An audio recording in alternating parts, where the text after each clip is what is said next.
ತರೀಕೆರೆಯಲ್ಲಿ ಯಾಕಾಗಲ್ಲ? ಏನ್ ಹೇಳ್ತೀರಪ್ಪ ಮನೆ ರೀ?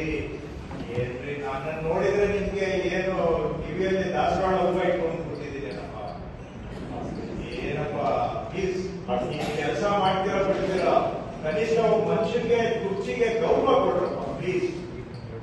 ಡೋಂಟ್ ಟ್ರೀಟ್ ಈ ತರ ನಮ್ಮನ್ನ ಇಷ್ಟು ಅದ್ರವಾಗಿ ಮಾತು ಕೊಟ್ರೆ ಕೇಳಕ್ಕೆ ನಾನು ಇಲ್ಲಿ ಬಂದು ಕೂತಿಲ್ಲಪ್ಪ. ಪ್ಲೀಸ್ ಕುರ್ಚಿಗೆ ಗೌರವ ಕೊಡಿಯಪ್ಪ. ಕೇಳ್ಕೋಬೇಕಾ ನಿಮ್ಗೆ?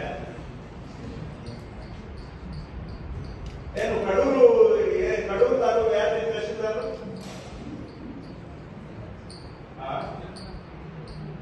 ಏನು ನೀವೇನು ಸ್ಪೆಷಲ್ ತಹಶೀಲ್ದಾರ? ಏನು ನಿಮ್ಗೆ ಯಾವ್ದು ಸ್ಪೆಷಲ್ ಸಿಸ್ಟಮ್ ಕೊಟ್ಟಿದ್ದಾರೆ ಅಂದ್ರೆ ಡಿ ಸಿ ಅವರು? ಅವ್ರದ್ದು ಎಷ್ಟಿದೆ ಪ್ರೋಗ್ರೆಸ್ ಡಿ ಸಿ ಅವರೇ ಪರ್ಸೆಂಟೇಜ್? ಸರ್ ಅವ್ರದ್ದು 54% ಇದೆ ಸರ್. ಬಟ್ ಅವ್ರು ಕನ್ಸಿಸ್ಟೆಂಟ್ ಆಗಿ ಮಾಡ್ಕೊಳ್ತಾ ಬಂದಿದ್ದಾರೆ ಸರ್. ಇವ್ರು ಈಗ ತಮ್ಮ ಮೀಟಿಂಗ್ ಅಂದ್ರೆ ಒಂದು ಸ್ವಲ್ಪ ಪುಷ್ ಮಾಡಿದ್ದಾರೆ sir. Tarikere they say by concentrating on line feed. Actually line feed ಅಲ್ಲಿ they've done well sir. So line feed ಅಲ್ಲಿ ಚಿಕ್ಕಮಗಳೂರು ತಹಶೀಲ್ದಾರ್ ಯಾರು? ಯಾಕೆ ಅವರ ನಿಮ್ದು ಸ್ಲೋ ಇದೆ? ನಿಮ್ದು ಆಕ್ಚುಲಿ PRS ಅವರು ಹೇಳಿದ ಪ್ರಕಾರ ಫಾಸ್ಟ್ ಆಗ್ಬೇಕು. ಹೋದ ಎಣ್ಣೆ ಅಂತ ಮಾರ್ಕ್ ಮಾಡ್ಕೊಂಡು ಬಂದ ಸರ್. ಅದು ಒಂದು 2 ರೂಪಾಯಿಲಿ ಕಡಿಮೆ ಇದೆ ಸರ್ ಪರ್ಸೆಂಟೇಜ್. ಇಲ್ಲೊಂದು ಇದೆ ಆಮೇಲೆ ಯಾಕೆ ಸರ್ ಅದರಲ್ಲಿ ಗುಂಟ ಪ್ಲಸ್ ಜಾಸ್ತಿ ಇದೆ ಸರ್.